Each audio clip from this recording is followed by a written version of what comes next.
Написано русское такси. Что ты приехал? Я не понял. Я уже 3-й раз такси отменяю. Нахуя Русское отменяете? такси. Приезжаешь опять ты. Угу. Нахер ты мне нужен? Что, русских таксистов нету? Откуда я знаю, уважаемый? Что хотите? Ехать хочу домой на русском такси. Реклама. Русское такси. Поехали, в чем проблема-то?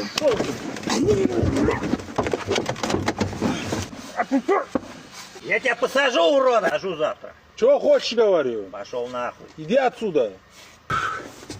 Onasini hepsi shu yetmay turdi o'zi mana holatni ko'rdilar yazdilar.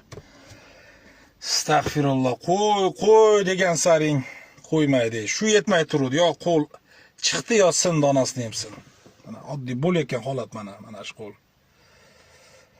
Mana yo'q yerdan kerakmidi shu problema? Kerak emas edi. Endi bola chaqani o'ylaysan-da, bunaqa insonlarni o'zi 20 tasini ursa bo'ladi, spakoyna. Hali nima deydi, andishan otini qo'rqoq deb o'ylaydi. Shekilli hurmat qilgan sari minadi.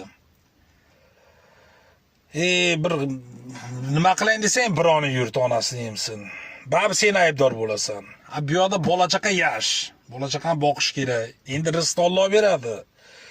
Shu bola chaqa uchun ba'zi bir paytlarda pastga ketishga majbursan, inson onasini yemsin.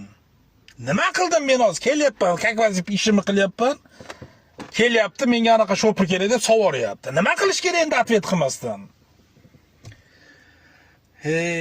Onasini yemsin. Biz shunchalik onasini yemsin musofir yurtlarda qiynanyapmiz, endi harakatdamiz, shu bola chaqamiz bizga o'xshamasin degan niyatdamiz, onasini yemsin. Bu yerlarga avlodimiz kelmasin, onasini yemsin. Alloh dastimizga berib shu o'zimiz yurtimizda bir zo'r bo'laylik degan harakatdamiz inshaalloh. Ilohim bo'laylik ham shu holatda. Bunaqa nima deydi ali? Nokas insonlarga ishimiz tushmasin. Ko'pchilik o'ylaydi-da musofirlarga oson deb. Kim bo'lmasa bir alkash mana qarang. Holatda. Astag'firulloh, mayli. Mayli, boshqa tushganni ko'z ko'rar endi azizlar. Shunaqa ekan-da endi.